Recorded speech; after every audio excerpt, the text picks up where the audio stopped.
para los industriales enfoquen mejor la crisis en base a informaciones nacionales y en base a informaciones internacionales. Por supuesto que puede ser una herramienta de apoyo a todos ustedes y por eso hemos decidido realizarla de manera conjunta y buscando en la participación tenemos asesores financieros, tenemos abogados, de los que están invitados y están asistiendo, tenemos brokers de materia prima, tenemos asesores industriales, asesores en el sector plástico que nos asesoran a las industrias plásticas. Tenemos a María Eugenia Rísquez, que es la próxima presentación que va a ser a Bipla, que ya la estamos promocionando. Antonio Panacci. Señor Carlos, lo que pasa es que este tema lo tenemos que resolver, no es solamente para la compañía, para poder pagar dividendos de la española. Este tema lo tiene que tener resuelto Molpa, porque si ella va a estar inscrita en la bolsa de valores, por favor, todo su tema legal tiene que estar siempre. Adelante. Ok.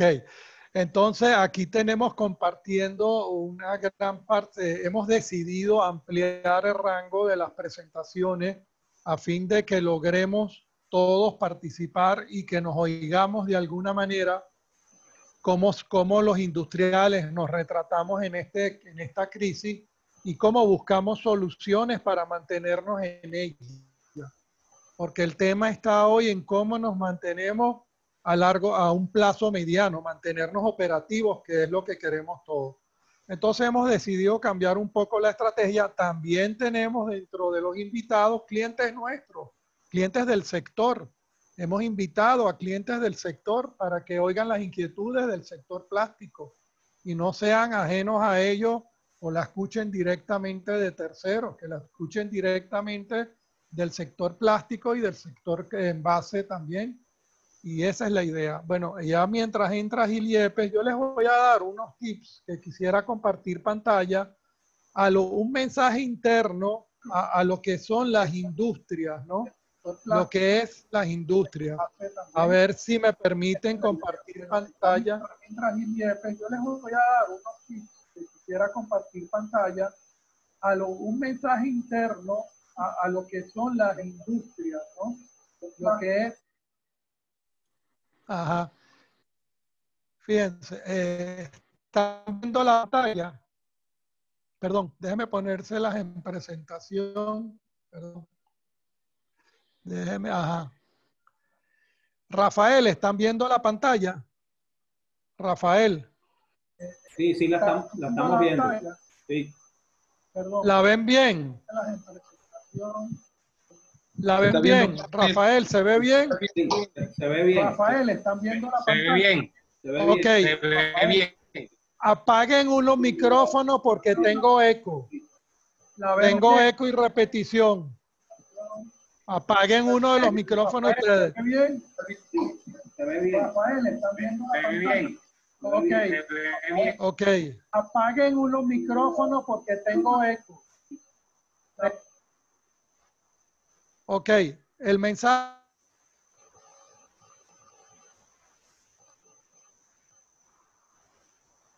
Estás en mute, estás en mute.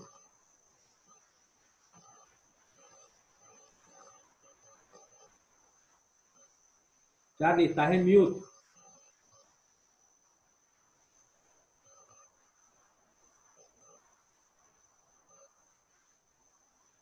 Charlie. Ahora. Ahora sí, ahora sí. Ok, déjame poner pantalla completa. Ok, ¿se ve la pantalla completa? Ahora. Sí. Ok. Entonces, el mensaje que yo les quiero traer es formar grupos unidos dentro de las empresas para ganar la carrera y tener beneficios y logros para todos. O sea, lo importante ahora, a lo interno, es lograr hacer equipos de trabajo con el personal. Nosotros necesitamos todo el tiempo, y lo estamos viendo, diseñar carros, por decirlo así, un carro nuevo cada vez, porque cada cliente quiere montarse en un carro diferente y quiere su carro a la medida de él. Antes no, hoy sí, cada cliente necesita un traje a la medida de él, y eso es lo que hay que diseñar cada vez que podemos un modelo para que sirva para el cliente nuestro. Todo esto por las circunstancias Venezuela, país, crisis, que no vamos a entrar en datos, simplemente todos lo conocen. Ahora, ¿qué pasa? Aquí tenemos una foto bien interesante que ustedes pueden ver que si no tenemos el equipo completo trabajando, es difícil ganar una carrera. Y cualquier falla de cualquiera, sea el que agarra cualquiera de los aparatos, el carro no llega. No llega y no va a llegar, pues. Entonces, si dentro de las empresas este equipo no está conformado adecuadamente, difícilmente vamos a tener éxito. Se necesita en tiempo real ideas, oportunidades del equipo, información integrada, rápida, inmediata, furiosa en el momento, porque si no tenemos ese apoyo completo, es muy difícil que podamos manejar el rumbo de la empresa en esta crisis, y particularmente en Venezuela, que tiene un caso muy particular, diferente a otros países. No importa si tenemos un Mercedes delante o no, la única manera de competir y ganar es solo si lo hacemos con un equipo bien formado y bien integrado. Lo más seguro que a lo interno, si se conforman esos equipos de trabajo, es posible que todos ustedes y cada uno de ustedes pueda tener en éxito en continuar. No es crecer, es difícil, pero se puede, no imposible, pero continuar trabajando. Ese es el mensaje que yo quería dejarles y quería mencionarles mientras llegaba Gil Yepes para enfocarles a la necesidad imperiosa de trabajar en equipo dentro de las empresas. Creo que ese es el mejor valor agregado que podemos darle. Ok, bueno, muchas gracias por oírme. Era simplemente un comentario mientras llego. Gil Yepes. Ahora lo dejo con unas palabras de Ricardo Roberto. Como yo le digo, Cabenbase es una asociación hermana, porque dentro de Avipla, Ricardo Roberto siendo presidente de Cabenbase, y Miren, ambos pertenecen también a Avipla, y hemos logrado integrar un equipo de trabajo bien interesante a nivel gremial. Así que los dejo con Ricardo Roberto, que tiene presidente de Cabenbase, unas pequeñas palabras. Adelante, Ricardo. Buenas tardes a todos. Sean bienvenidos a esta primera experiencia bicameral, vamos a decirlo así, entre Avipla y Cabenbase. Que como bien acaba de decir Charlie, somos empresas bastante afines, inclusive con afiliados en común, y por lo cual podemos trabajar muchas cosas así de esta manera. Y bueno, hoy vamos a dedicar el tiempo con José Antonio Gil Yepes a ver qué estrategias deben tener nuestras empresas, bueno, más allá de los problemas que ya traíamos del pasado, ahora con esta cuarentena y bueno, el futuro de lo que va a ocurrir no solamente en Venezuela, sino a nivel mundial con respecto a la pandemia y los cambios que nos toca vivir, ¿no? Sí, lo que dice Charlie, hay que trabajar en equipo, hay que trabajar integrado, hay que trabajar en cadenas de valor, hay que trabajar en cadenas de suministro, hay que trabajar las empresas venezolanas para Venezuela. Tenemos que orientarnos todo a pensar en un futuro que sí, tenemos que salir a exportar y tenemos que prepararnos para eso, etcétera, etcétera. Sí, tenemos que construir no una línea, no una cadena de suministro, una cadena de valor lineal, sino una red en la cual todos podamos trabajar integrados para resolver dos temas que tenemos comunes, que son bastantes ahorita. Así que bueno, nada, vamos a darle más bien el espacio a nuestro amigo José Antonio Gil Yepes para que nos dé la charla sobre estrategias empresariales. Muchas gracias por estar aquí y bueno, estaremos siempre en contacto. Saludos. Cambio y fuera, Rafael. Está bien, muy bien. Estoy tratando de ver, creo que todavía no se ha conectado José Antonio. Estoy buscando.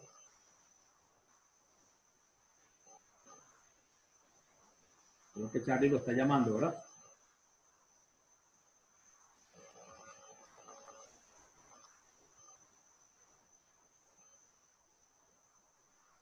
Sí, lo estoy llamando. Ajá, José Gil. ¿Aló? Dale, pues. Listo, estamos esperándote. Ya estaba metiendo la clave. Bien.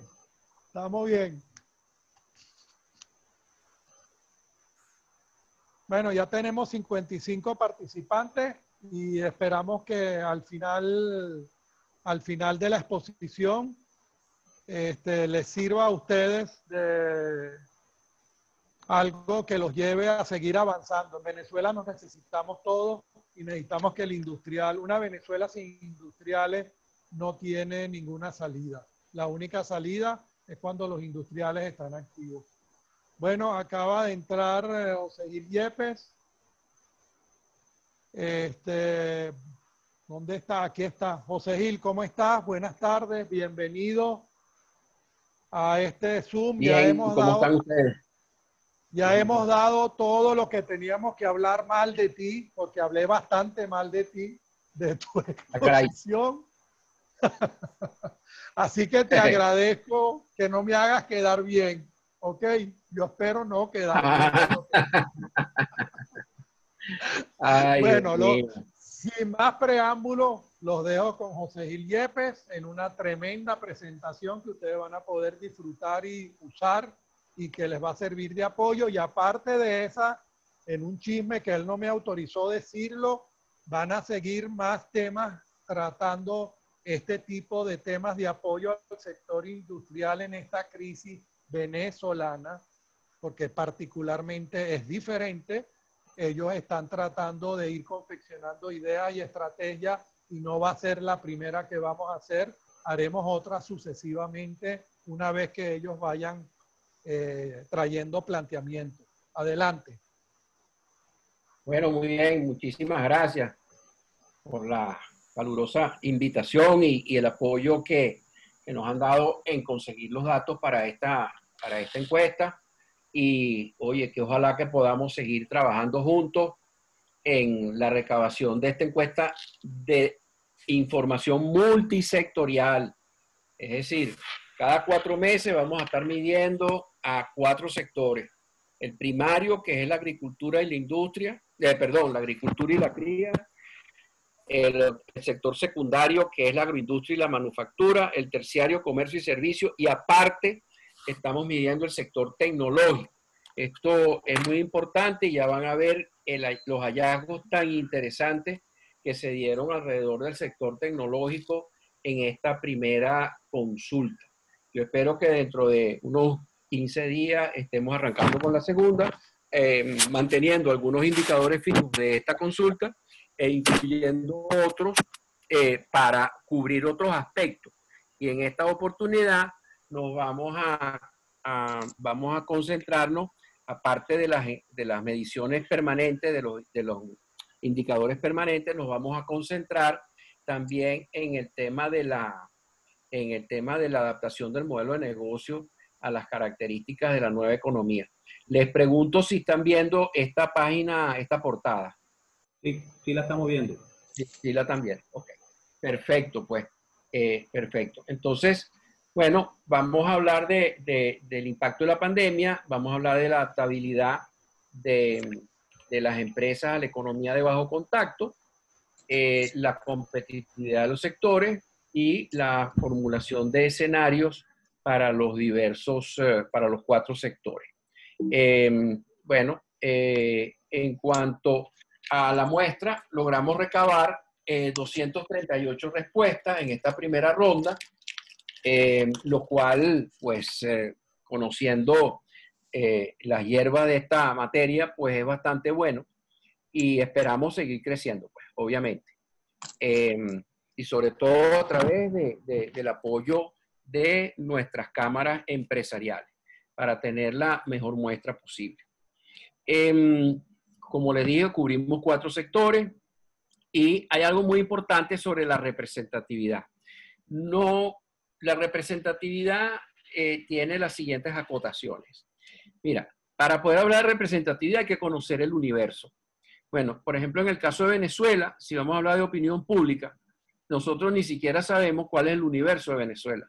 ¿Por qué? Porque ha salido una cantidad de gente, pero ha salido una cantidad de gente que no son representativas del 31 millones que existía, sino que han salido una cantidad de gente cuyas estadísticas no lleva nadie, no conoce nadie. Y si se conoce parcialmente, eso no está agregado a los que están en un continente o a los que están en otro y en los diversos países, de qué estratos, de qué edades, de qué géneros, etc. Entonces, ya por ahí tú ves que la cosa no es tan fácil. Entonces, bueno, dentro del sector empresarial, pues esto es más difícil todavía porque las empresas han tenido una gran movilidad, ha habido mucha desaparición de empresas, empresas que están latentes, etc. Entonces, la representatividad ahí está bastante limitada. ¿Qué es lo que sí nos permite la encuesta con bastante posibilidades de acierto? Bueno, lo que nos permite es comparar un sector por otro, un sector con los otros.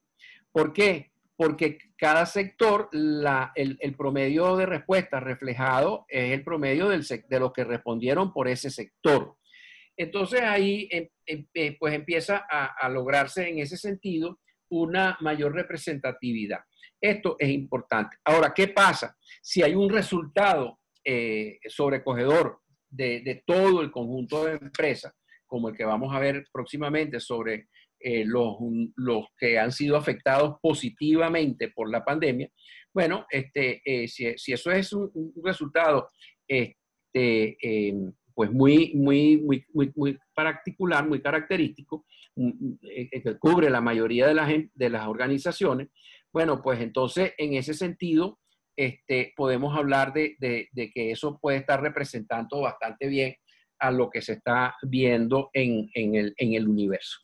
Y por último, les digo, les reitero lo de las rondas cuatrimestrales que pensamos hacer con esta encuesta de escenarios data análisis. Entonces, aquí viene un primer elemento. Bueno, el impacto negativo ha sido al 90% de las empresas. Entonces, bueno, es difícil conseguir empresas que no estén afectadas y eso tiende a ser un resultado pues que tiende a ser representativo. Ahora, es muy importante ver que el 10% de las empresas reportan un aumento de las ventas. ¿Ok? Lo cual es muy interesante e importante analizar. Primero, antes de entrar en esos detalles, primero compararnos con el mundo. Fíjense que a pesar de la modestia con que les presento el tema de la representatividad, fíjense lo que está pasando en el mundo. Y estos datos son mundiales, son tomados del Board of Innovation, que es una especie de filial o relacionada de The Economist de Londres, de la revista. Entonces, fíjense que no estamos tan fuera de lo que se podía esperar y de lo que sería representativo. A nivel global se consigue un 15% de impacto positivo, nosotros 10. A nivel de negativo, 40, nosotros 32, severo, con una caída de venta de 20 al 60%, del 25%, nosotros 37, y catastrófico, una caída, o sea, con más de 60% de caída de venta, un 10%, nosotros 21. Ajá, pero primero que los 4 estratos se parecen, pero fíjense qué interesante es porque la pregunta, ¿por qué Venezuela sufrió un impacto desproporcionado? Es obvia, porque nosotros no tenemos apoyo de políticas públicas, más bien los apoyos son negativos, las interferencias son negativas, porque hay un rezago tecnológico que venimos arrastrando ya desde hace tiempo, y eso lo hemos venido sufriendo en este momento, esta necesidad de la Internet, etcétera, pues venimos sufriendo de ese rezago tecnológico. La falta de acceso a fondos internacionales, o lo que pudiera ser dicho más crudamente, el problema de las sanciones, pero nosotros tenemos una crisis económica y por otro lado una crisis migratoria. Si ha caído la demanda, bueno, evidentemente eso tiene una relación también con la migración y la reducción de los venezolanos de 31 millones a alrededor de 26 millones de habitantes, que no es cualquier cosa. La escasez de gasolina, que agrava las pocas oportunidades que hay de actividad económica, pues se frenan por la escasez de gasolina, y una cuarentena que ha sido bastante prolongada y que fue, recuerden, que es de las primeras y que ha sido de las más severas durante los 7 meses de cuarentena que llevamos. Entonces, estos parecidos tienen una justificación que en el caso de Venezuela la crisis puede haber tenido unas manifestaciones más severas, pero no evidentemente muy distintas a lo que estamos viendo en el mundo. Entre los impactos positivos y negativos, hasta comparando el positivo con el catastrófico, veamos que en el caso del positivo hay algo muy interesante, porque pudiéramos haber dicho, pero eso son empresas tecnológicas, por ejemplo. Bueno, sí, las hay, pero fíjate usted que aquí tiene empresas de cría de bovino, elaboración y refinación de azúcar, actividades de impresión, elaboración de medidas no alcohólicas y agua mineral, fabricación de productos de informática, elaboración y venta de productos farmacéuticos, material médico quirúrgico, desarrollo de aplicaciones tecnológicas, ventas al por menor por internet. Y bueno, y en el catastrófico, caramba, tiene fabricación de hierro y acero, construcción de vivienda, artículos de plástico, equipos eléctricos, transporte de pasajeros vía terrestre, remanufactura y reparación, y todo lo que es el comercio y el turismo, actividades de alojamiento, actividades turísticas, entretenimiento y recreativo, y ventas al por menor de alimentos. Esto es muy interesante porque nos metimos específicamente, por ejemplo, en estos últimos casos, en las empresas que habían respondido ventas al por menor de alimentos, y esta también es una venta al por menor de alimentos, pero por internet. Entonces, este que adoptó esta tecnología aquí, por internet, tiene un impacto positivo, y este tiene un impacto catastrófico, y pudieran ser, y son empresas, perdón, del mismo sector, probablemente en algunos aspectos bastante comparables. ¿Cuál es la buena noticia de esto? Bueno, dos buenas noticias. Primero, están en todos los sectores. Están en el primario, están en la manufactura, están en comercio y están en tecnología. Y aquí también. Ahora, ¿qué hace la diferencia? Bueno, el modelo de negocio. Este señor metió internet y probablemente tiene un delivery, tiene un pick-up, y tú pagas por internet, y este señor no lo tiene. Entonces, eso nos va a llevar a unos planteamientos posteriores, en donde es muy importante destacar que las variables que sí controlamos son variables a las cuales le tenemos que prestar mucha atención, aparte del caos macroeconómico y político del macroentorno en que vivimos. Entonces, esto yo creo que es muy importante, eso que estábamos señalando aquí, en comparando estos dos sectores. Después, el impacto promedio por sector. Bueno, en el sector del agro y la cría y el sector de comercio y servicios, tiene los mayores impactos. El sector manufacturero tiene un impacto medio alto, pero significativamente menor que los otros dos, y el sector tecnológico está muy significativamente por debajo de los impactos negativos que han recibido los otros 3 sectores. Bueno, en cuanto a la adaptabilidad de la nueva economía, bueno, ¿qué indicadores teníamos ahí?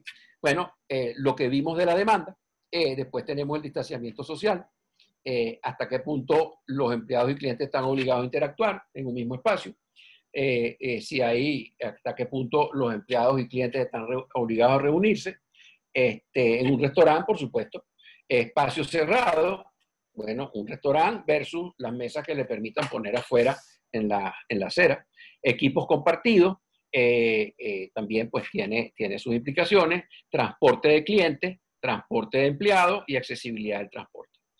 En cuanto a cadenas de suministro, bueno, si hay personas de alto riesgo, como puede ser el de una clínica, en donde los enfermos son de alto riesgo, y la materia prima contaminable en mayor o menor grado. Bueno, con esos elementos hicimos un índice de adaptabilidad a la pandemia con todos esos ítems y el sector primario, secundario y terciario aparecen dentro del error muestral, dentro de lo que puede ser resultados similares, y tienes un impacto medio, ¿okay? Ni muy alto ni muy bajo.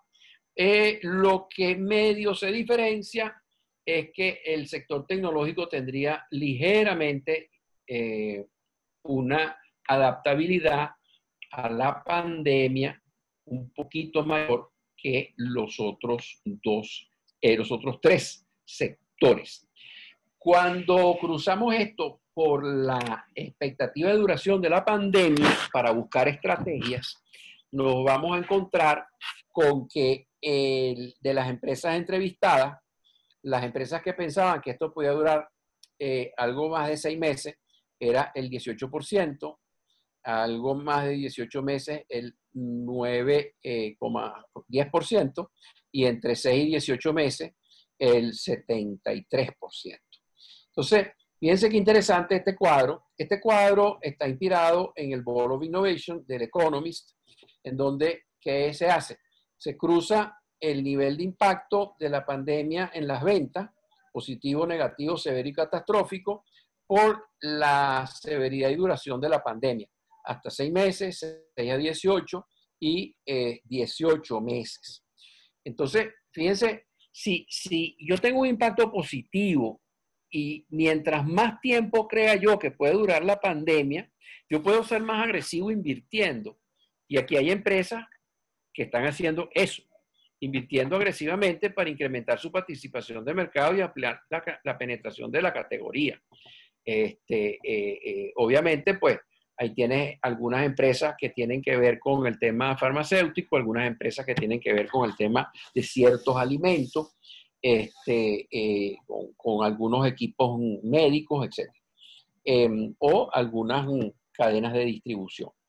En cambio, en el otro extremo, si yo tengo un impacto catastrófico y yo creo que la pandemia va a durar más de 18 meses, la primera consideración que tengo que hacer es evaluar si debo cerrar a tiempo. Bueno, si creo que la duración es corta, yo trato de reducir la operación y prepararme para un nuevo comienzo. Pero si creo que es intermedia, puedo desarrollar nuevas líneas de negocio, desinvertir. Pero si no puedo desarrollar nuevas líneas de negocio, de repente, pues la opción que me queda es considerar cerrar a tiempo.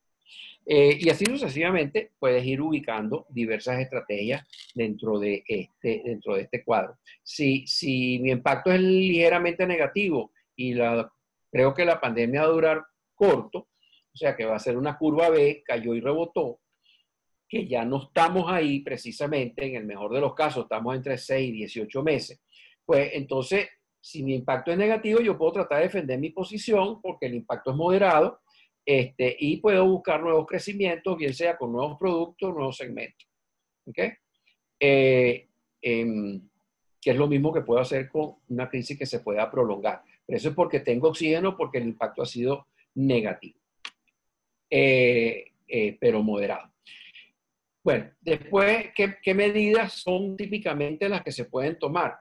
Bueno, yo puedo cambiar de canal, que es el ejemplo que dábamos antes, con el caso de las dos empresas de distribución al detalle de alimentos, introduciendo las ventas online, los cobros online, el delivery, el pick-up. Un ejemplo extremo de todo esto es la telemedicina, que veíamos esta mañana en una presentación de mi socio Carlos Jiménez sobre las tendencias de los medios digitales, y la telemedicina ha crecido en la pandemia aproximadamente un 20%, y las expectativas de crecimiento en un año son de el 1000% la telemedicina. Ok. Puedo cambiar productos, ¿ok? como por ejemplo el gel antibacterial o empresas que producen licor que están produciendo alcohol para lavarse las manos, pues, y desinfección masivamente. También puedo cambiar los clientes en mercados, puedo pasar a través de, puedo irme directamente en vez de business to business a business to consumer. También me puedo ir a un mercado de exportación, aunque eso es más difícil, ya lo sabemos, pero yo creo que llegaremos a eso. Yo creo que pronto se nos va a tener que plantear ese tema. Y en la optimización de procesos, con mejoras en logística, las nuevas tecnologías para comunicación. Bueno, y por último tenemos el tema de la formulación de escenarios y estrategias, que nos va a tomar un poquito más de tiempo. Pero lo que tenemos que ver aquí es cuáles son las variables macroeconómicas y las variables sectoriales que definen el futuro del mercado. Y bueno, qué oportunidades ofrece el mercado y la adaptación de la organización a ese nuevo mercado. Bueno, logramos varios hallazgos interesantes. Por ejemplo, hay una relación entre la mejor ubicación de las empresas en el índice de libertad económica que construimos, ya lo vamos a ver, como parte de este análisis, y el precio de venta actual por encima del precio promedio histórico. Lo cual demostraría que dichas libertades económicas, que son parte del entorno macro, son importantes. Ahora, ¿con qué construimos ese índice de libertad económica? Bueno, si no está sujeto a control de precios, si no estás afectado por el control de cambio, si tienes libertad de importación y de exportación, poder de negociación de tu empresa con tus clientes o con tus proveedores. Son dos preguntas en realidad. La diversidad de productos, la tecnología actualizada, la libertad de exportación y el orden de los factores de producción. El orden de los factores de producción, el orden más atractivo, que te da más flexibilidad, es que tú seas intensivo en mano de obra calificada y tecnología. Segundo, en capital. Tercero, en tierra. Y por último, que dependas de mano de obra masiva no calificada. Ese es el mejor orden. El peor orden es que tengas en cuanto a factores de producción, es que tengas tu modelo de negocio tenga énfasis en mano de obra masiva no calificada, después en tierra, tercero en capital y por último en tecnología.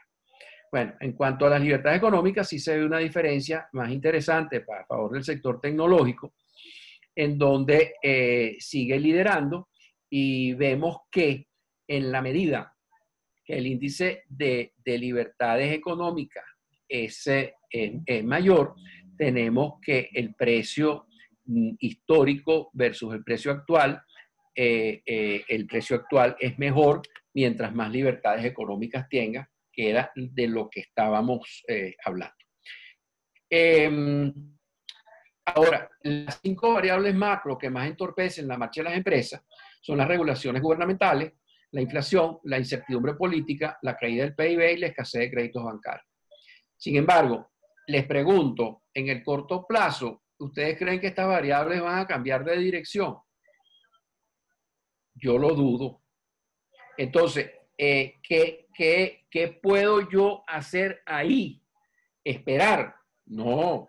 Tengo que buscarme variables de otros anillos de entorno para poder actuar sobre ellas, que es, por ejemplo, el distribuidor de productos alimenticios, que simplemente añade una buena página web y pagos por la página y un delivery, versus el que no lo hace. Porque esas variables del entorno macroeconómico y político no está al alcance de nosotros tratar de influenciarla, porque no tenemos mayor capacidad para hacerlo. ¿Qué pasó con variables de algunos sectores que nos quedaban bastante lejos para controlarla o influenciarla, pero que tuvieron un cambio importante? Y desafortunadamente importante y positivo para el corto plazo de las empresas, pero no para el país. Bueno, el colapso de empresas monopólicas del Estado como Sidor, Pequibén y las de aluminio terminaron liberando las importaciones de materias primas y resolviendo un problema de un monopsonio, de un monopolio que no permitía en algunos momentos importar, pero que tampoco estaba en capacidad de abastecer. Bueno, lo mismo está sucediendo con PDVSA y la gasolina, que sería un cuarto ejemplo de grandes empresas del Estado que colapsan y que eso termina liberando las importaciones y presentando alguna oportunidad, pero que, repito, como sector y para corto plazo, pero no como país y para el largo plazo, para el beneficio de todos. Entonces, bueno, eso le dio a las empresas privadas en ese corto plazo el control de una variable crítica que es abastecerme a partir de las importaciones. Pero eso no es fruto de una gran reflexión ni de un cambio de estrategia de las empresas, ni de que hubo una intensiva labor de cabildeo e influencia empresarial, sino que estas cosas aparecieron como un cisne negro. La empresa tal colapsó y tuvieron que permitir las importaciones. Entonces, como tampoco desde el punto de vista del encaje bancario, tampoco es probable que se recupere el crédito, bueno, los sectores que más necesiten crédito tienen que reorientarse al financiamiento bursátil o al capital de riesgo, que es prácticamente inexistente en Venezuela, o al propio. Y otras variables como disponibilidad de mano de obra calificada y abastecimiento de insumos y materias primas, que si bien también tienen una fuerte dependencia importante del entorno macro, por ejemplo, porque están afectadas por la emigración y la reducción de importación, las empresas no pueden evadir el reto de responder a estas variables y algunos lo están logrando. Que yo sería variables que, como la disponibilidad de mano de obra y el abastecimiento de insumos, variables más sectoriales que macro. Lo que les dije se puede ver gráficamente, por ejemplo, en el sector primario y el sector secundario, que son los dos transformadores dentro del proceso económico. Los grandes transformadores, vemos sobre todo que la escasez de crédito bancario afecta mucho a la industria, a la agricultura y a la cría. ¿Okay? En segundo nivel, estas empresas están afectadas por la incertidumbre política, la caída del PIB. Hasta cierto punto, pues el sector primario está bastante afectado y el secundario por la inflación. En el caso del sector tecnológico, más bien, y el terciario, comercio y servicio, lo afecta sobre todo la inflación. Fíjese qué diferencia hay entre esto y este perfil.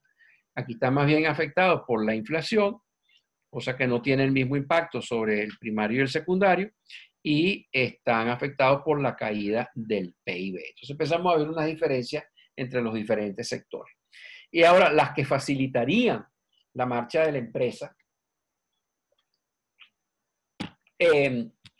volvemos al caso. Si los que más necesitaban crédito era el primario y secundario, los que más se beneficiarían de la disponibilidad de crédito son el primario y secundario por mucho. Es como una pregunta de chequeo. Seguido por lo que veíamos antes en el caso de primario y secundario, por el tema del crecimiento del PIB. En el caso del sector tecnológico y del terciario, que tienden a coincidir, bueno, están básicamente afectados por la estabilidad política, que no es un asunto que tú puedas manejar ni remotamente, y por el crecimiento del PIB, que tampoco desafortunadamente podemos manejar. Fíjense qué interesante este dato: acceso a divisa y control de cambio aparecen, pero aparecen bajísimos. Si hubiéramos hecho esta encuesta hace 2 años, pues esto estaría en el pico del problema, y hace año y medio estaría en el pico del problema junto con el problema de la no disponibilidad de crédito que ya venía ocurriendo desde febrero del 2019. Pero esta es una pregunta que nos tenemos que hacer frente a estas condiciones macro.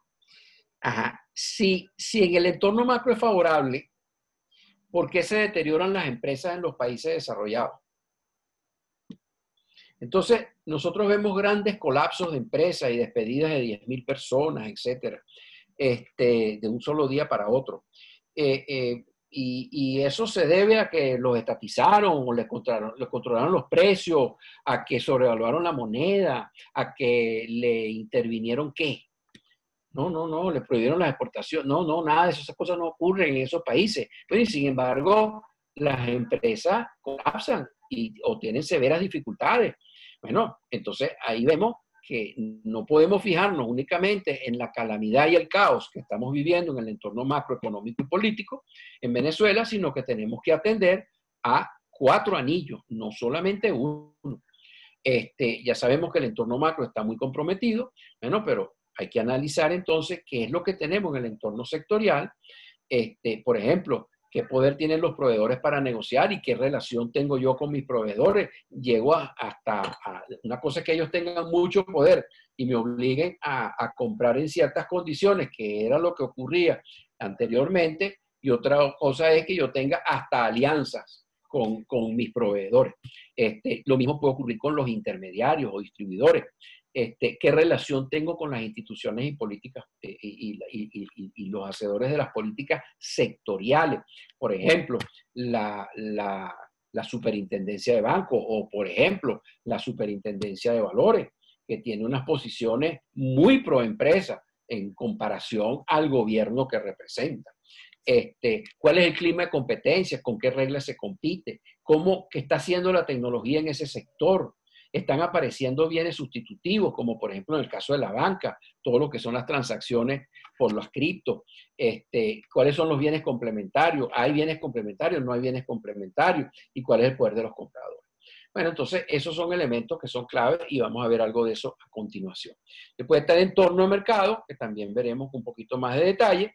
Y por último, no podemos abandonar. La mayoría de los libros de planificación no toman en cuenta la organización como un factor de entorno de la empresa.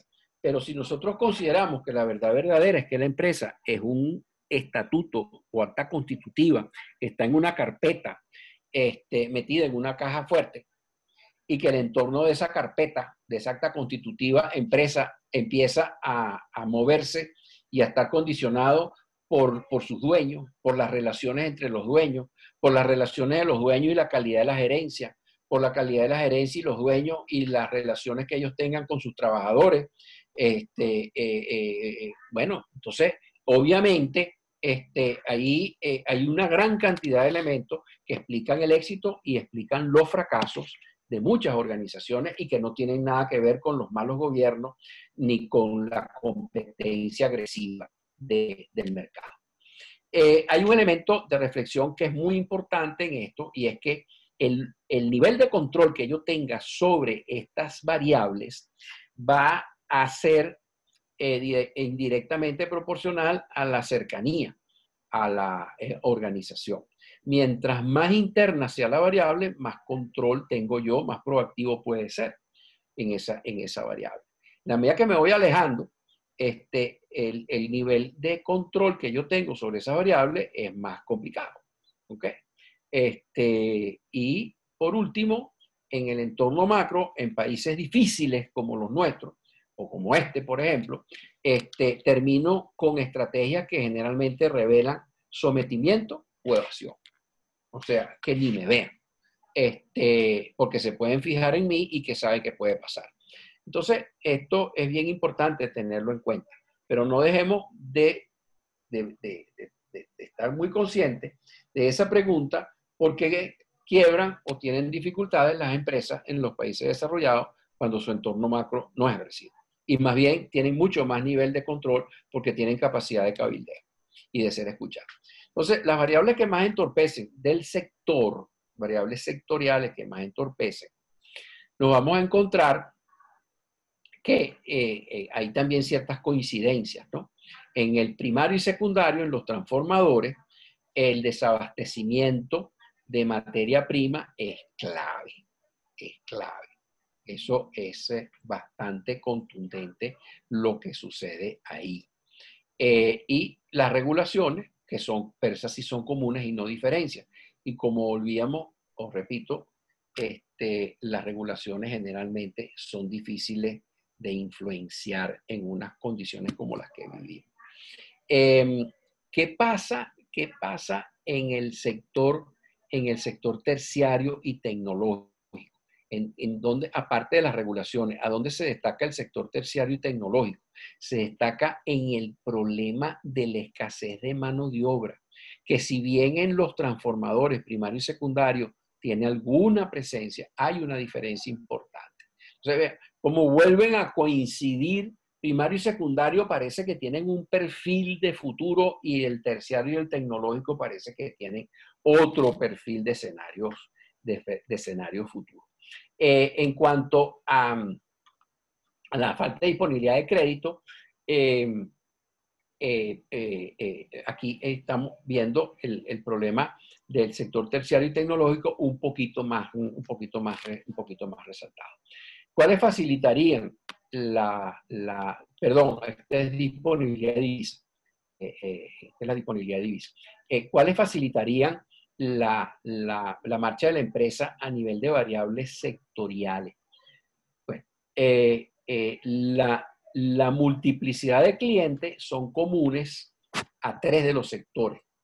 El primario, secundario y terciario tiende a tener una visibilidad importante. Y por otro lado, el abastecimiento de materia prima entre el primario y el secundario tiene también una visibilidad bastante importante. Y como hablábamos, la disponibilidad de mano de obra calificada, aquí se vuelve a repetir, aunque los otros sí se tienden a aparecer, pero sí se destaca el tema del tecnológico otra vez en este caso. ¿Okay?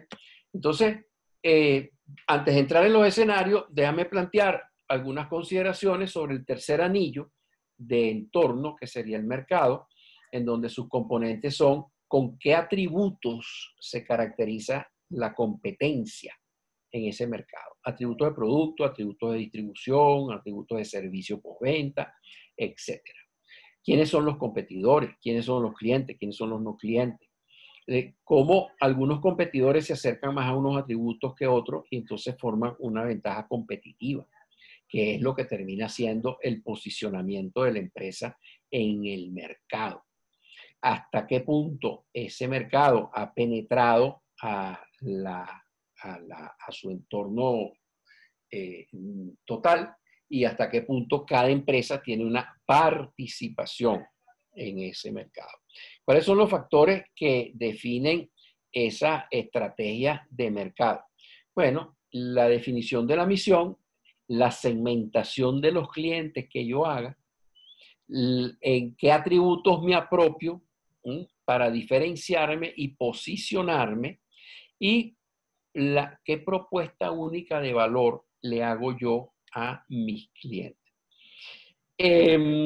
Aparte de la diferenciación, las investigaciones sobre propuesta única de valor realizadas por estos señores Trisi y Wieserma en la disciplina de los líderes del mercado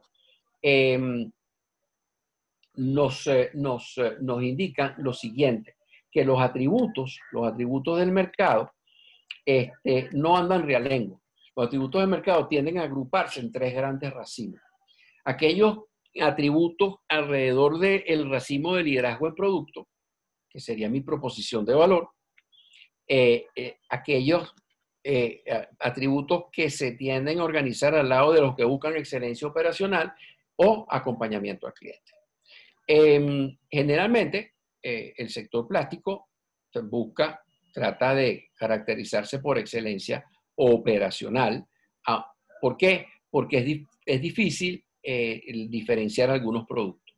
Es como, estamos generalizando, claro está, hay productos diferenciados, hay productos de mayor durabilidad, hay productos de mayor prestancia en cuanto a su apariencia física, brillo, etc. Y sí, hay unos competidores que lo logran y eso puede ser expresión de un liderazgo en producto. Pero cuando los productos son muy parecidos, como un pitillo, un cuaderno o un vaso plástico, a mí no me queda más remedio que correr en excelencia operacional, ¿ok? Y competir, generalmente competir en precio.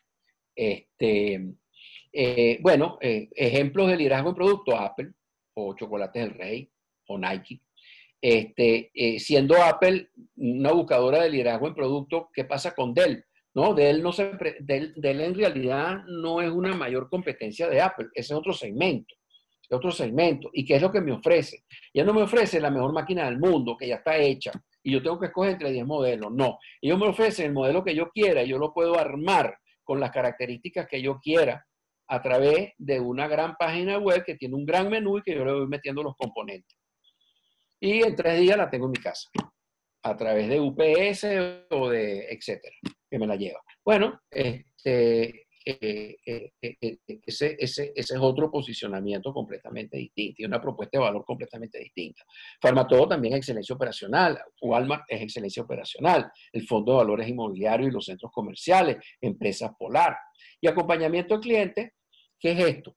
Bueno, ¿qué es IBM y Home Depot?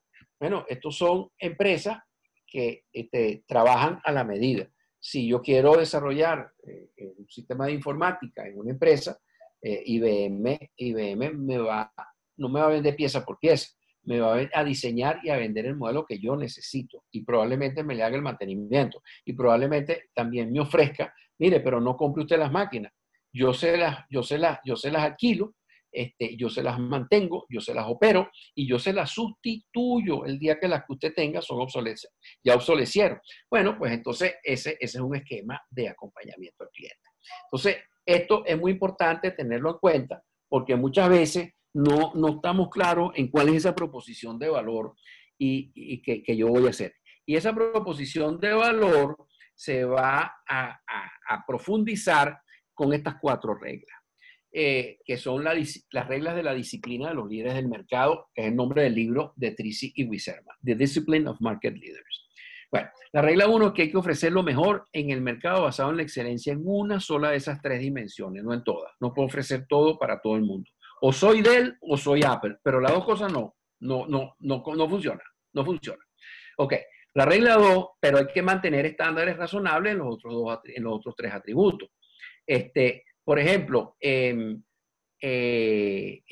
operaciones, Amazon, bueno, una relación calidad-precio fabulosa, a través de unas grandes páginas y grandes mecanismos de despacho, etc.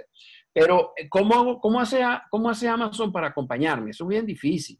Están muy lejos, yo nunca los he visto a la cara, nunca he hablado por ellos por teléfono. Bueno, pero por ejemplo, mira esto, si tú te equivocas pidiendo un producto, o simplemente no te gustó lo que viste cuando te llegó, bueno, tú lo metes en un sobre, lo mandas en el correo, lo devuelves y a los 3 días tienes otra cosa. Y no te preguntan si fue que tú te equivocaste en el código, si fue que simplemente no te gustó, pediste unos zapatos que te quedaron chiquitos porque te equivocaste de talla, etcétera. No te preguntan nada. El producto está ahí y tú no pagaste nada, ni el correo de ida ni el correo de vuelta. Entonces, bueno, esa es una forma de bailar pegado al cliente. ¿Y a qué responde eso? A un atributo. ¿Cuál es un atributo bloqueador de las compras por Internet? Oye, ¿cómo voy a comprar yo una camisa, un pantalón o unos zapatos o este aparato que tiene estas características tan sofisticadas? Y si no me gusta, y si eso no es lo que yo quiero, si no me queda bien, ¿cómo hago? Bueno, le tumba el bloqueador. ¿Cómo? Bueno, con esa política. Eso es un ejemplo. Y el acompañamiento también puede tener, tiene que tener complemento en alguna calidad de producto y en alguna calidad de operaciones. La tercera regla es el dominio del mercado requiere añadir valor año tras año. No nos podemos quedar dormidos. Esto se dice muy fácil, esto es una perogrullada, pero sucede, nos quedamos dormidos y no podemos hacerlo. Y la regla 4 es la más importante para definir lo que se llama el modelo de negocio. El modelo de negocio no es simplemente la misión y la escogencia de una proposición de valor por producto, por operaciones o por acompañamiento. No, es que el modelo de negocio se perfecciona, se completa al acoplar a la organización a la proposición de valor. ¿Ok? Aquí viene este caso. Aquí tienes los 3 enfoques o proposiciones de valor: excelencia operacional, liderazgo en producto y acompañamiento al cliente. Y aquí tienes algunos de los aspectos de la organización que debes acoplar. La cultura de la organización, ya lo vamos a ver en un ejemplo: procesos clave, organización y sistemas gerenciales y la tecnología de información. Vamos a verlo clarito. Mira, ¿qué pasa bajo un enfoque de excelencia operacional como Walmart? ¿Qué pasa con la cultura? Bueno, que es un ejército.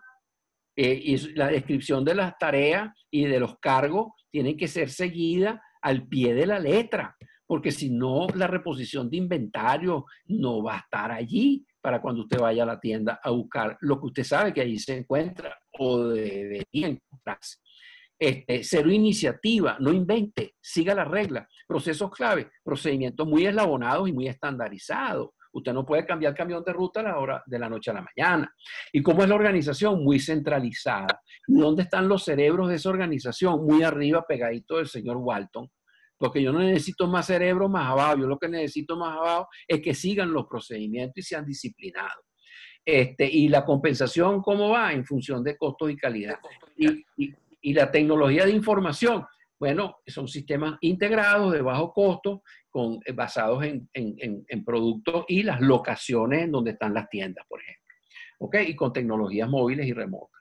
Ahora, si me voy a Apple, bueno, imagínense, yo no le puedo definir al creativo cuál es la tarea, ni le puedo definir al creativo las características del producto final, más o menos, pero tengo que dejarle una gran flexibilidad que no se lo puede dar Walmart. Los procedimientos de trabajo en Apple no pueden estar articulados, están más bien desarticulados. Ahora, esa desarticulación que hay aquí la voy a compensar con tecnologías que facilitan la cooperación e información entre gerencias.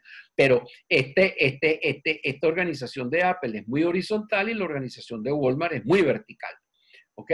Y las altas capacidades en Walmart están muy centralizadas y las altas capacidades en Apple abundan en todas partes. Entonces, si yo no hago estos acoples, mi modelo de negocio no va a funcionar. Y por más intención que yo tenga y por más potencial que tenga de ofrecer un mejor producto, si yo pretendo manejar un Apple con la centralización y las disciplinas de Walmart, ese modelo no va a llegar a puerto. Eso no va a funcionar adecuadamente. ¿Okay? Entonces, ese modelo de negocio puede marcar la diferencia en el desempeño frente a la pandemia, a la competitividad y los resultados.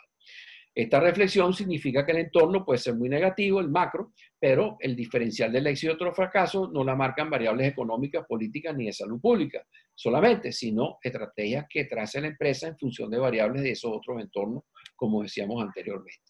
Aquí, en cuanto al modelo de negocio, hicimos un índice de flexibilidad del modelo de negocio, en donde la transversalidad de la demanda es cuántos sectores diferentes pueden ser sus clientes, sus consumidores. El que no esté sujeto a control de precio, que no haya sujeto a control de cambio, diversidad de productos, es muy importante, actualización tecnológica, libertad de exportación y el orden de los factores de producción en el sentido que les dije. Primero, mano de obra calificada, tecnología, capital, tierra y por último, mano de obra no calificada masiva. Bueno, en la índice de flexibilidad de negocio, ciertamente aquí hay 3 lotes. El lote primario, del sector primario, que está bastante bajo y bastante inflexible. Y fíjense que aquí el componente tierra y el componente mano de obra no calificada tiende a pesar mucho en muchas de las explotaciones. Después hay otro lote, otro segmento con un promedio igual, que son el sector secundario y el terciario. Y después otra vez vuelve a aparecer el tecnológico, más alto que los otros 3 sectores. Cuando hacemos una relación entre algunos de estos indicadores, como diversificación de productos, que es uno de los indicadores o de los componentes del índice de flexibilidad, a mayor diversidad de diversificación de productos, el impacto negativo de la cuarentena es menor. Y a menor diversificación de productos, que es la forma como está construida esta variable, mayor es el impacto de la cuarentena. O sea, mientras más diversificación de productos, más suave es el impacto.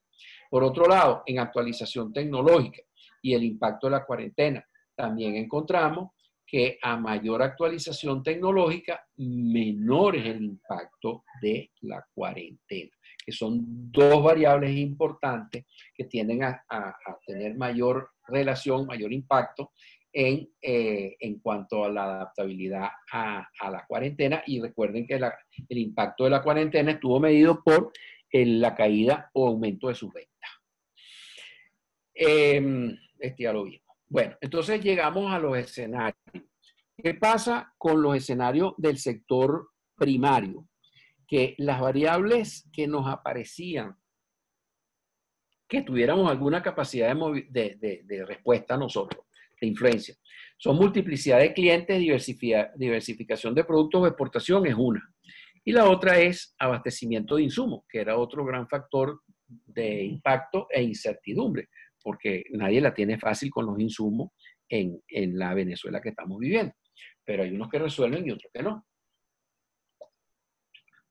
Entonces, ¿cuál es el mejor escenario? Bueno, el escenario de reconversión, donde yo consigo resolver el problema de insumo, digamos que a través de alianzas o importación directa, como están haciendo algunos productores de plástico. Yo reviso mi esquema de distribución, reviso las cadenas. A través del estudio de mercado yo puedo buscar la adaptación de la organización a una propuesta única de valor, qué es lo que quieren los clientes o qué segmentos quieren qué y qué otros segmentos quieren otra cosa.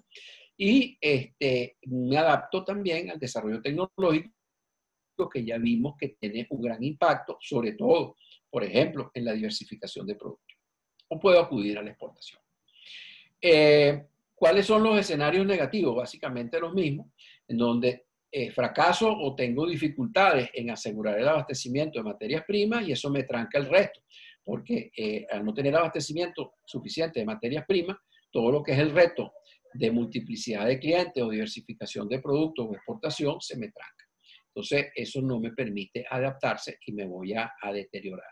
Y pues un escenario de oportunidades perdidas. Resolví el abastecimiento, pero mi empresa no logra concretar la diversificación de clientes o de productos por falta de conocimiento del mercado o porque hice un estudio de mercado que no era el adecuado o porque no pude posicionar la marca según una propuesta de valor o no pude adaptar la organización a dicha propuesta. Es más, simplemente por falta de consenso interno, por carecer de un buen proceso de planificación estratégica que me resuelva, que me dé un consenso mediante el cual, ya que resolví el problema de la materia prima, déjame ver a qué clientes voy, a qué diversos segmentos voy a tratar de atacar o con qué diversos productos puedo vender más a los mismos segmentos.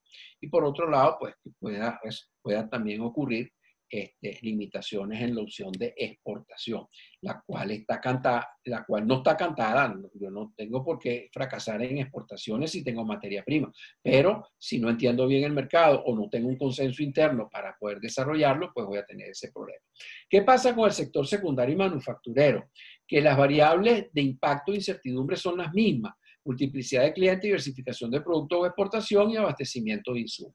Entonces yo tengo básicamente tanto para el sector primario, agro y cría, como para el sector manufacturero, en el cual está obviamente el plástico, pues yo tengo básicamente los mismos escenarios. ¿Qué pasa con el sector tecnológico y con el comercio y los servicios?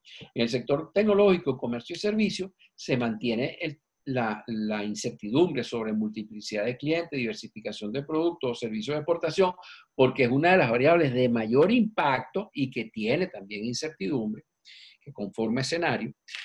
Pero por otro lado, no es la materia prima lo que afecta al comercio y los servicios y al tecnológico, sino que es la disponibilidad de la mano de obra calificada. Entonces, ¿qué es lo que hay que buscar acá? Aquí hay que buscar, bueno, en el escenario de reconversión y adaptación a las nuevas circunstancias, yo tengo que buscar, bien sea mantener el personal a través de mecanismos de incentivos adecuados, no simplemente toma, sino vamos a planificar, vamos a establecer unas metas y en la medida que tú cumplas las metas, la empresa te lo reconoce. Si no cumples las metas, no te lo reconoce y tendrás que renunciar porque no te va a alcanzar lo que te van a pagar. Entonces, esa es una forma de retención. La otra, que es viable para los dos lados. Tú produces más, tú ganas más. No es simplemente la tradición de los aumentos de sueldo. Simplemente por la antigüedad o porque le toca, no. O porque se graduó de tal cosa. No. Se graduó, no me interesa. ¿Cuánto estás produciendo en función de las metas que acordamos que íbamos a trabajar? O yo tengo alianzas con centros de capacitación especializada. Los estudios de mercado identifican nuevos targets, nuevos productos complementarios, mercado de exportación y una planificación estratégica importante que catalice el consenso interno. Aquí yo puedo disponer de la mano de obra, pero me falló el consenso, o me fallaron los estudios de mercado y me falló el consenso por falta de planificación estratégica. Y desde el punto de vista de los escenarios del negativo, es muy común a estos dos cuadrantes. No tengo disponibilidad de mano de obra calificada y eso me tranca el juego, como que no tengo disponibilidad de materia prima y se me tranca el juego en el caso de los sectores en primario y secundario. Aquí en el terciario y el tecnológico se me tranca porque no tengo la mano de obra. Entonces eso hace que tenga pues, limitaciones importantes. Y bueno, en cuanto a la gerencia, al entorno interno, se presentan unas variables muy importantes, hablando de planificación estratégica. Es muy importante esa planificación porque me va a dar dos respuestas, tanto desde el punto de vista de la conformación del equipo, de una ética, de responsabilidad, de participación, cumplimiento. Me va a aclarar el lenguaje en el que nos vamos a comunicar, estamos de acuerdo y eso acentúa que aflore la inteligencia emocional y la confianza mutua. Y por otro lado, la adecuación del modelo de negocio a una propuesta única de valor, y eso es lo que me va a permitir, pues, partiendo de los escenarios anteriores, dentro de cada uno de ellos yo puedo trazar estos cuatro cuadrantes también. Obviamente, en la medida que yo pueda estudiar el mercado, planificar estratégicamente y adecuar el modelo de negocio a la propuesta de valor, pues yo me estoy moviendo en esta dirección horizontal a la derecha, y por otro lado, eso mismo me va a facilitar un consenso interno que me va a dar un sentido de equipo, de interdependencia, de reciprocidad.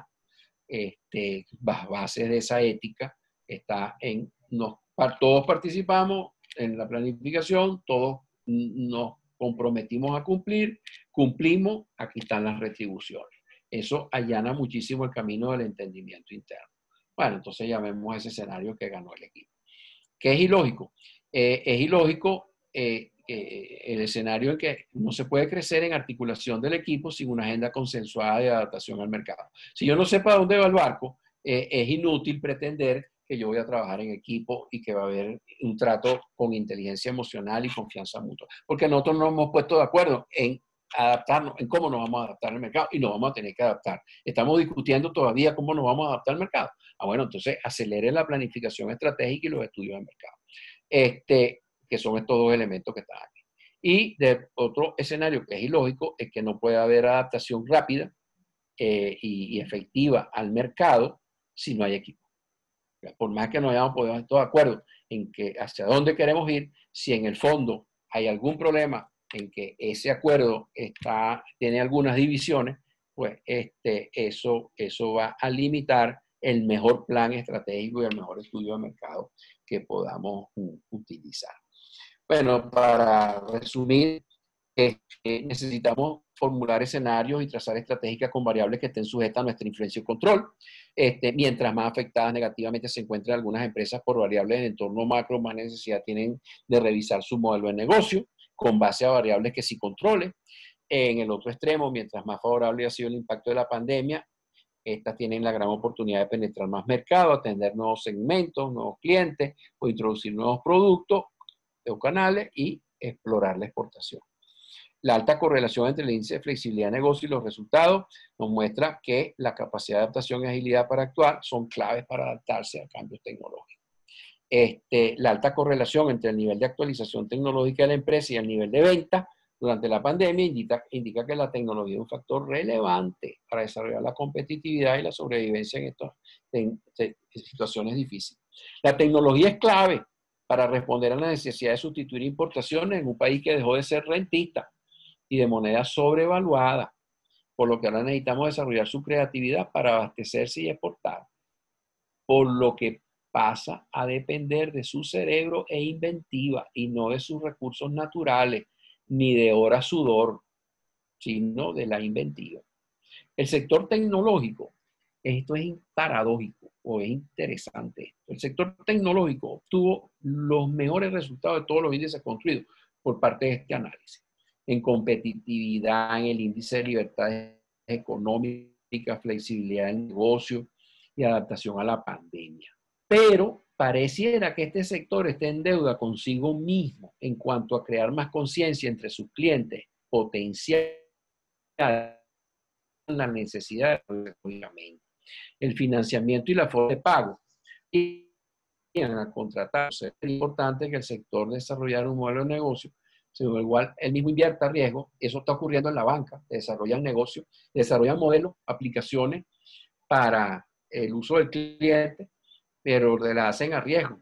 Y hay algunos mecanismos para compartir las ganancias de esos nuevos desarrollos. O sea, Venezuela, como decía Asdrúbal Batista, el gran amigo y que en paz descanse, en los años ya a principios de los 80 empieza a caer su posición en tecnología de punta en muchas empresas que tenía. ¿Por qué? Por el cambio de política petrolera que desequilibró muchos aspectos macroeconómicos, introdujo la volatilidad y bueno, y ya se hizo más difícil poder mantenerse al día en las inversiones propias de las mejores tecnologías. Entonces, bueno, parece que nos corremos el riesgo de habernos acostumbrado a no mirar hacia la tecnología. Y resulta que, bueno, al sector que mejor le va es a este. Y por otro lado, hemos perdido conciencia de que la tecnología es clave para ser competitivo. Los estudios de mercado son una puerta de entrada para identificar qué se puede vender dentro y fuera de Venezuela. Sin esa información no es conveniente innovar, ni buscar nuevos mercados, ni introducir nuevos productos, porque, bueno, luego vienen los problemas. Y la clave de la competitividad no es competir, sino diferenciarse. Es posicionarse, es poner una proposición única. Eso es muy importante.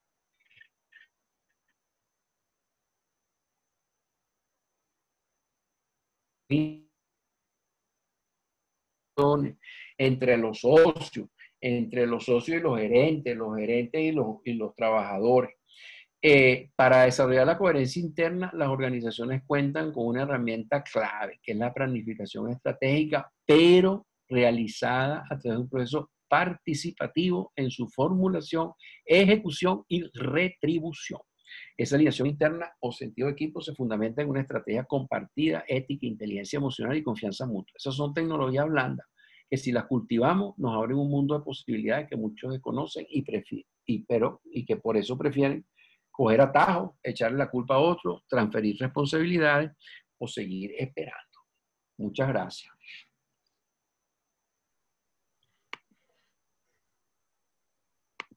Bueno, mi estimado Iliepe, interesante la charla. Bueno, vamos a abrir el tema de las preguntas vía chat primero y después los que deseen participar levanten la mano y formulen sus preguntas directamente. Con mucho gusto. Muy interesante. Mira, Il, yo te quería preguntar en el tema de centralización, para empezar yo, en el tema cuando tú dices en la lámina organización centralizada, liderazgo, intimidad, acompañamiento al cliente, hoy en Venezuela, yo te la voy a hacer más general. Hoy en Venezuela, la centralización en una organización, según tu criterio, según lo que ustedes han visto, ¿cómo debería ser? ¿Súper centralizada? ¿No centralizada? Permitir que el equipo trabaje de manera individual, de manera que ellos busquen el objetivo que la organización tiene planteado, sea mes a mes, sea un poquito más largo. Pero ¿cuál es la mejor opción de organización hoy para poder sobrellevar los cambios que cada día tenemos uno diferente comparado con otros países? Hay una estabilidad industrial mayor. ¿Cuál es la recomendación para la organización interna en relación a ese punto de centralización o no centralización de la organización? Bueno, depende de la proposición de valor. El modelo más centralizado es el de excelencia operacional. ¿Ok? Y esos son estos ejemplos que tenemos aquí. Como les decía, una empresa plástica tiende a esto. ¿Por qué? Porque es más difícil acompañar al cliente. Ahora, ciertamente, una empresa plástica también puede tener segmentos, igual que cualquier otro sector. o tipo de actividad empresarial. Puede tener segmentos de clientes en donde yo tengo unos cuantos clientes, grandes o medianos, que valen la pena dedicarle el tiempo y los recursos para acompañarlos, para ver exactamente cuáles son sus necesidades, las características del envase, etc. Entonces, ahí yo puedo tener una particularidad hacia ese segmento. Pero generalmente las empresas plásticas están dentro de la excelencia operacional y tienden a ser empresas centralizadas. Es decir, tipo el ejemplo que pusimos, que es el ejemplo de Walmart. Es decir, caen en esta columna. ¿Okay? Ahora, ¿habrá alguna empresa plástica en liderazgo en producto? Bueno, esas pudieran ser empresas plásticos muy sofisticados que tienen que ver con qué sé yo, no sé, partes y piezas para el cuerpo humano, que tienen unas características sumamente sofisticadas. Entonces, bueno, y que de repente los mismos médicos pueden pedir tales o cuales características para producir un componente de reemplazo en una parte del cuerpo. Yo no estoy poniendo un ejemplo un poco exagerado, pero si no hemos llegado ahí, ya llegaremos. En vez de tungsteno lo hagan de plástico. ¿No? Bueno, y entonces eso yo creo que trata de responder a eso. Ahora, ¿en dónde todas coinciden? ¿En dónde todas coinciden? Bueno, déjame poner el modelo extremo. ¿Cuál es el modelo más descentralizado? El modelo más descentralizado es el acompañamiento al cliente. Porque en el acompañamiento al cliente, yo tengo por ejemplo, una empresa asesora, o no solamente asesora, por ejemplo, el caso de acompañamiento de una empresa que se llama Roadway, que es un proveedor de la compañía Ford, que por lo que yo lo sepa, por lo que he leído, en Michigan, en Dearborn, en Michigan. Bueno, esa compañía, ellos empezaron simplemente por ser los transportistas de partes y piezas de los productores a los almacenes de Ford en Michigan. Ok. Pero de repente estos señores dicen, bueno, pero ¿y por qué yo no le llevo, en vez de llevárselo al almacén, por qué no se lo pongo en la planta, en la línea de ensamblaje de una vez para que usted no tenga que estar volviendo a cargar y llevar a la planta? Ah, bueno, sí, cómo no, hágame. Bueno, y después, mire, y usted no quiere que yo también en algunas cosas yo pueda ocuparme del almacenaje de sus partes y piezas, porque a usted no le interesa hacer almacén, a usted lo que le interesa es ensamblar carros. Bueno, sí, hágamelo también. Bueno, mire, y a usted no le interesa que yo le haga la contratación de las producciones de las partes y piezas que usted va a ensamblar. Sí, también hágamelo. Bueno, eso es sumamente interesante. Ahora, ¿cómo se logra esa intimidad? ¿Cómo se logra ese acompañamiento? Bueno, tú tienes que estar bailando muy pegado con el cliente. Prácticamente en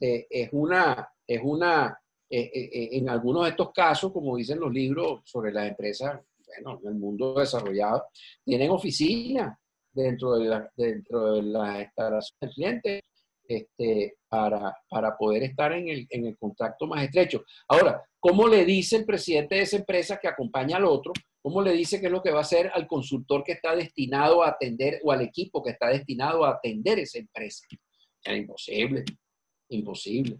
Y hay una cosa, por ejemplo, muy interesante, que ahí el conocimiento del cliente es clave, que no lo es en los otros dos modelos. Ciertamente no lo es en el caso de Walmart, aunque cada vez más se encuentra que el Big Data te lleva a tratar de encontrar cuáles son los perfiles de los clientes y todo eso, pero en el caso del acompañamiento al cliente, las bases de datos no es por producto, ni es por locaciones, sino que las bases de datos son cliente céntricas, son bases de datos que deberían tener, por ejemplo, los bancos, sobre todo si quieren hacer ventas cruzadas, y todos quieren hacer ventas cruzadas, pero no es tan fácil, es fácil decirlo, pero no hacerlo, porque los bancos tienen mucha dificultad en lograr integrar las bases de datos en una sola base de datos que refleje todos los productos que tiene el cliente, los contactos que ha recibido, las propuestas que ha recibido, las respuestas que ha dado, etcétera. ¿Por qué? Porque cada base de datos es una fuente de poder. Entonces, ahí la descentralización más bien está mal entendida. Bueno, y así sucesivamente, pues. Entonces vemos que la respuesta depende del modelo de negocio. Ok, muchas gracias. Bueno, vamos a ir a las preguntas en el chat, si es que hay algunas, para ir respondiendo, o los que quieran participar, levanten la mano para que Gil Yepes conteste las preguntas. Adelante. Ok. Rafael, coordina. Bueno, Mi estimado Rafael, coordine la situación. aquí estoy esperando que hagan preguntas. Yo creo que quedó tan claro que nadie se atreve a preguntar. Rafael, déjame hacerle una pregunta a José Antonio. Adelante, adelante. Hola, José Antonio, ¿cómo estás? Mira, Hola, tú conoces muy bien el sector plástico, y bueno, estamos bien ubicados en la parte del sector secundario, sufrimos un destete de PDVSA, todos los que tú ves aquí en este chat posiblemente son duros sobrevivientes de todas las cosas habidas y por haber y están aquí trabajando, ¿no? ¿Qué nos puedes decir a nosotros sobre estrategias a seguir para lo que sería lo que queda 2020 y el 2021? Pero propias del sector, pues, de alguna manera, ¿en qué nos puedes orientar? Porque sí, se ve mucha necesidad tecnológica, ¿ok? Pero también para invertir en tecnología necesitamos capital, necesitamos dinero. Entonces, ¿qué nos puede recomendar? ¿Qué nos puede decir en ese sentido, Antonio? Bueno, desde el punto de vista de nuevas tecnologías, de repente se pueden establecer algunas alianzas para que el proveedor de la tecnología comparta el riesgo y la ganancia. ¿En qué proporción? No sé, eso depende de negocio a negocio, de cada circunstancia. Comparte el riesgo y la ganancia en el resultado del negocio. Eso por una parte. Lo otro que yo creo en cuanto a eso para diversificar productos y incrementar la eficiencia. Pero, por ejemplo, para el diversificar mercado, incluyendo la exportación. Oye, yo creo que está madura la situación para que pudiéramos de repente buscar la manera de producir como tenemos más acceso a materia prima, producir para lograr exportar y probablemente para evitar que el gobierno se ponga muy nervioso, buscar alguna forma en la cual le aseguremos al gobierno que va a haber abastecimiento nacional y que los precios van a ser moderados, pero que vamos a tratar de maximizar la ganancia afuera. Yo creo que ese es un tema que está pendiente, es una materia pendiente. Es muy difícil que esto, que aquello, que lo demás allá. Bueno, mira, vamos a ver si en esta oleada de la ley antibloqueo, que es una ley de privatización, un poco particular, pero que es una ley de privatización, dentro de ese esquema, pudieran darse algunas consideraciones en ese sentido. Esas dos ideas pues se me ocurren como temas de discusión. Chévere. Gracias, José Antonio. Bueno, gracias. Yo voy a hacer un comentario que me ha llamado la atención en varias de las láminas, ¿no? Que lo que estamos proyectando y por lo que se vaticina es que nos va a acompañar esta pandemia probablemente todo el año que viene. Quizás en algunos lados, si la vacuna llega a tiempo, podrán ir disminuyendo el efecto, pero en el caso de Venezuela, aparentemente todo el 2021 va a estar acompañado. Y entonces en varias de las láminas yo veo que en la parte de tiempos, hay una parte al final abajo a la derecha que dice cerrar de una vez, ¿no? Entonces, es así como preocupante porque llevamos como mucho tiempo con esa idea de que, bueno, cerrar de una vez o seguir, ¿no? Entonces, todos los que estamos aquí hay tanta incertidumbre que no se le ve la salida en estos momentos, pero definitivamente seguimos peleando, ¿no? ¿Cómo piensas tú? O sea, ¿tú consideras que sí tiene que haber un punto en donde hay que tirar la toalla? Bueno, eso es muy particular, eso depende muchísimo de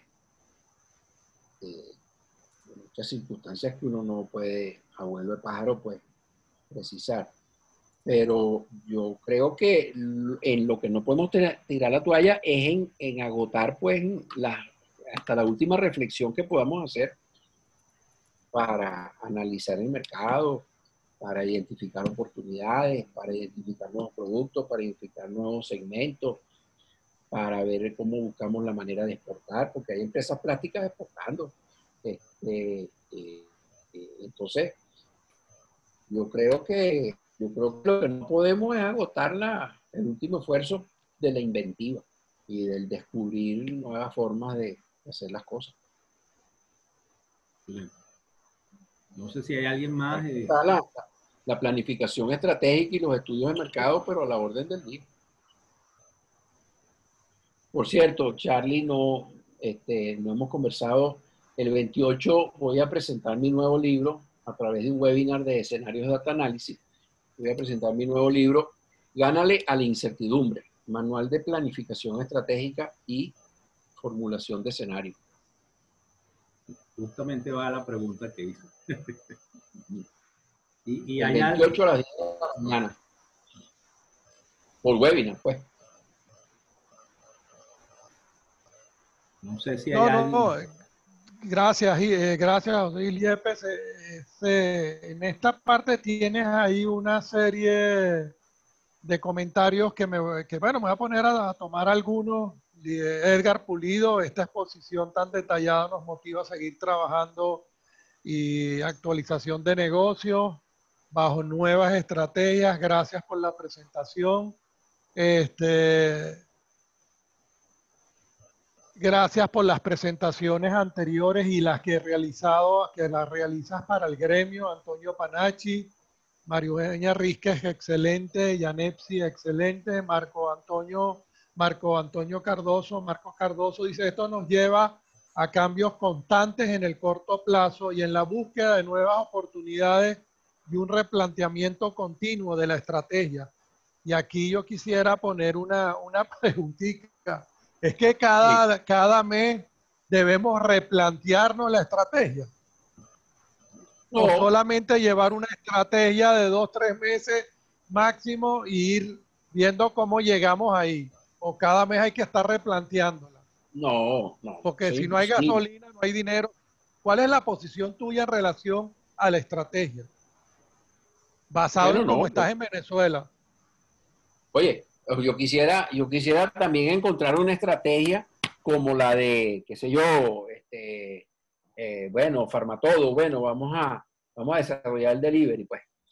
Ya tengo la página y ya tengo la forma de ver el inventario y de pagar la compra por aquí, ahora déjame montar el delivery.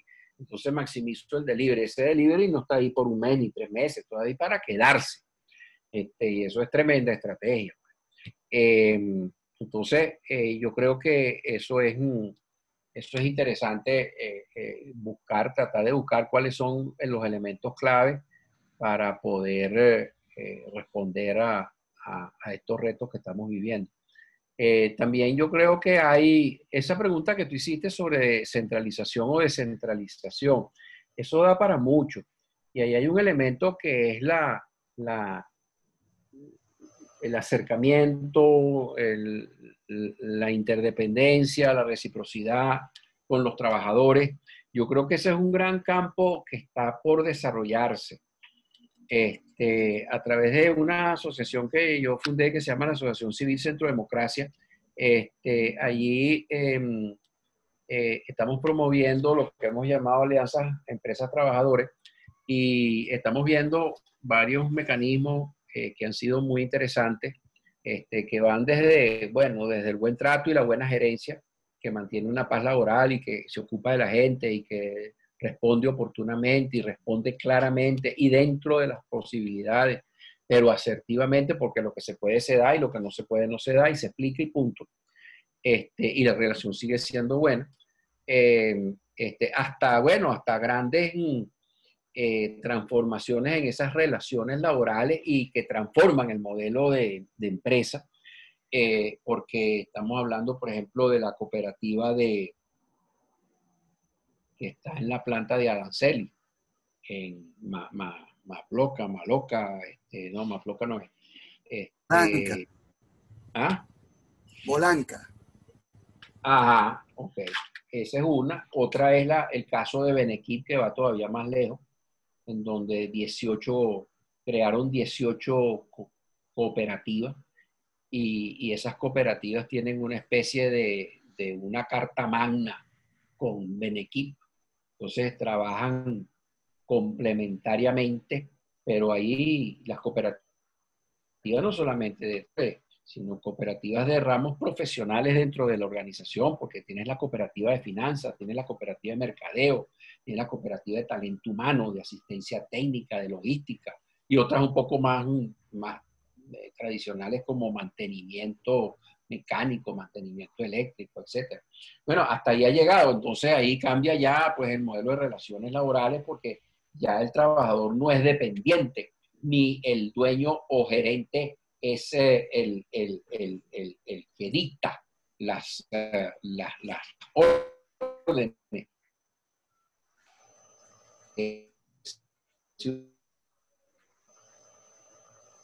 No. Se cortó. Estamos frente a muchas cosas. Hay muchas cosas que se pueden innovar y se pueden arreglar. Y entiendo que una de las razones por las cuales Benequip ha podido poder superar pues tanta dificultad con la caída de la industria petrolera y de la industria de la construcción, tratándose de máquinas pues, y de las inversiones en infraestructura pública, tratándose de maquinaria que tiene relación con este modelo. Eso dicho por ellos mismos. Porque le dio mucha flexibilidad para lograr contratos en otros países y en otros segmentos de mercado que no estaban acostumbrados a estar. Por aquí hay una pregunta de si van a tener acceso a la presentación. Si José Gil lo aprueba, nosotros montaremos en la página de YouTube de Avipla Online la presentación para que la puedan revisar, pero tienen que tener la aprobación de José Gil. Sí, cómo no, lo pueden montar. Ok, perfecto. Y ya mañana debería estar montada. Y por aquí viene otra, Freddy González, excelente exposición. Orangel Silva, ¿cómo quedan todos los escenarios en medio de la crisis más importante a efectos, que es la de combustible, su disponibilidad, costo y ahora la posible importación por los privados? Siempre tendremos una opción, pero este tema hace que todo escenario o estrategia lo debe considerar. Bueno, yo creo que eso va por ahí mismo. Lo que pasa es que en vez de ser una importación bastante más amplia, como la que puede estar ocurriendo con las resinas plásticas, ahí parece haber una selectividad política en donde se estarían, identificando con dedo a los beneficiarios de esa flexibilidad, porque se van a poner en un gran negocio. Y vamos a tener unas bombas de gasolina que van a aparecer unas boutiques Unos bodegones. de lujo, unos bodegones espectaculares en las bombas de gasolina, donde van a vender todas esas cantidades de cosas que venden en los bodegones, algunas cosas más relacionadas con los periquitos, y piezas sencillas de los carros, y bueno, y te vendo la gasolina también, y te la voy a vender a un precio más que internacional, porque hay países donde la gasolina no vale $2 el galón. Mira, José, una pregunta que te quiero hacer. Pero va a haber gasolina por esa ruta. Y bueno, y por los 30, 40, 50 mil barriles que van recuperando, y seguirán vendiendo gasolina a 5.000 bolívares o a 10.000 bolívares, por un lado, y encontraron pues la piedra filosofal para hacerlo. Bueno, simplemente yo vivo aquí en Cebucán y yo no voy a ir al llanito a poner gasolina, yo la pongo ahí en Centro Plaza, en Parque Cristal, perdón, Yo la pongo ahí en Parque Cristal, me cueste lo que me cueste, o la pongo ahí en la bomba del Excelsior Gama. Yo no voy a salir a sanquear llanito para echar ninguna bomba de gasolina, y si a lo mejor después, además de llegar allá, entonces me toca una cola. Entonces, bueno, yo me pongo mi gasolina a 0.50 y se acabó. Entonces, bueno, mira, yo sí creo que eso se está resolviendo. Gil, en el tema de haber un cambio en el escenario político y haya una apertura, porque la debe haber, ¿qué pasa con el sector industrial existente ahora? ¿Va a estar más destruido o cómo tiene que prepararse para el caso de un cambio en la política, llámese política en general, llámese política económica y una apertura de frontera? ¿Dónde quedamos parados los que estamos vivos hasta ahora con el agua en el cuello? Mira, ahí el tema de la liberación y apertura de la economía puede llegar a ser un tema clave y caramba, puede presentarse una situación complicada si esa apertura económica pues simplemente representa una baja de aranceles importantísima, bueno, que ya en cierta forma existe, ¿no? Pero nos pueden poner a correr. Yo como no es mucho lo que se encuentra de este lado en cuanto a proposiciones en política económica de un nuevo gobierno, gobierno no del sector gobernante, es como teóricas las respuestas que se puedan dar sobre eso. Ahora, yo entiendo por otro lado que el sector plástico no es un sector particularmente protegido. O sea que aquí hay importaciones de productos terminados, ¿o no? Correcto. Sí, hay importaciones, por supuesto, que están entrando. Y estamos vivos. Entonces, yo creo que, bueno, se puede presentar algún apretón, pero tenemos que estar preparados para un proceso de liberación y apertura. Sin ir más allá, pues. Y aunque no es la privatización ideal, pero la ley antibloqueo es una ley de privatización que plantea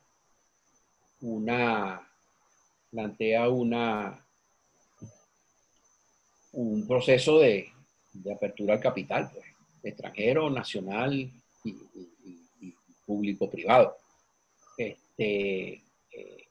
Yo creo que no nos debe extrañar que al igual que China o Vietnam, pues este ensayo de reducir el capitalismo de Estado, pues también represente un ensayo de apertura y más liberación por parte del gobierno de Nicolás Maduro.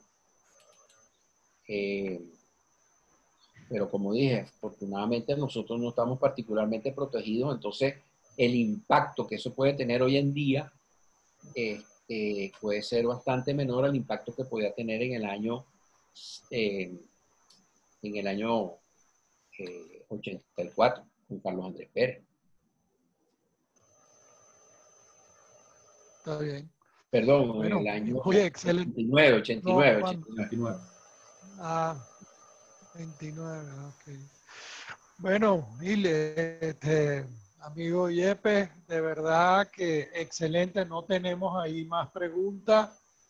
Lo que nos queda, bueno, primero agradecerle a todos hayan asistido, agradecerle a Gil Yepes por la presentación tan completa y por supuesto que necesitamos información como la que tú mencionas para poder seguir direccionando parcialmente o las estrategias que necesitamos. Así que muchísimas gracias para apoyar en cualquier gestión que tú necesites de los sectores plásticos en general. Y bueno, no sé si hay alguna pregunta, mi amigo Rafael, el cierre o suyo. Bueno, no, Mira, Charlie, Adelante. cabe en base que también nos ayude para recoger la segunda ronda de datos.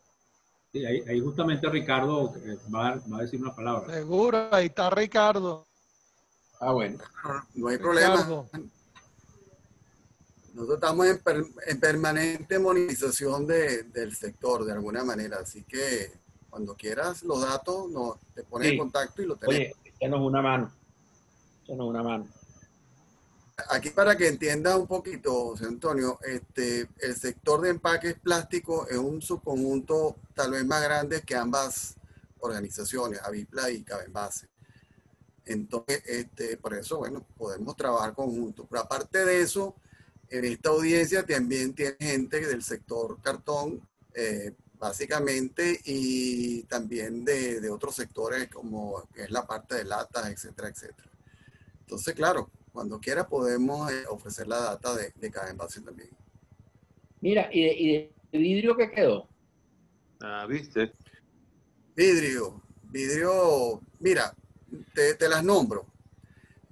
Lo que era Owens, Illinois, es ahorita Ben Vidrio, bastante mermada. La otra planta que queda es Produvisa, que es la que está más activa, pero trabajando a muy bajo nivel. Queda Vidosa, vidrio doméstico, otra que se llama Benmex, vidrio mexicano. Y hay otras planticas más chiquitas que siguen operando, pero es que es muy poquito lo que se está haciendo en ese aspecto. ¿Okay? Lamentablemente, el grande era Owens, Illinois. ¿Okay? Sí. ¿Y las botellas de dónde salen? De Produvisa y eventualmente de Owens. Ellos tienen una línea que está trabajando. Tienes de ambos. Pero muy bajo el volumen. ¿Perdona? ¿Y son miembros de Cabenbase? No, Benvidrio no, Produvisa y Vidosa sí son. Claro, ok. Bueno, no, está bien. Entonces, bueno, estoy preparando el cuestionario, yo se los haré llegar y si nos pueden echar una mano, caramba, con mucho gusto. Bueno, perfecto. Sí, vale, entonces, claro. Entonces, de verdad. Yo creo que esta comparación sectorial, yo creo que ilustra. Seguro que sí. No, estamos seguros de eso. Cuenta con Avipla también en la parte que nos toca y haremos un equipo para lograr tener todas esas informaciones que tanto nos ayudan. Aquí hay algo que me menciona que me pareció muy interesante. Mil gracias por este tremendo aporte que da soporte a todos los pasos en esta batalla y esta terquedad de seguir adelante por nuestra familia, nuestra gente, nuestras empresas y por el país que tanto nos necesita. Orángel Silva. Creo que ese es el cierre. Bueno, muy bien, muchas gracias. Es correcto. No, muy bueno. Ok, Sí. muchísimas gracias. Una despedida a todos. Gracias a todos. Gracias a todos. Gracias, José Antonio. Y unas buenas noches. Gracias por la invitación. Gracias a todos. Gracias. Saludos a todos. Gracias. Ya mañana pueden buscar la presentación en Avipla Online en YouTube. Muchas gracias, hasta luego. Hasta luego a todos. Gracias por asistir. Hasta luego. Ahora, Ángel. Chao.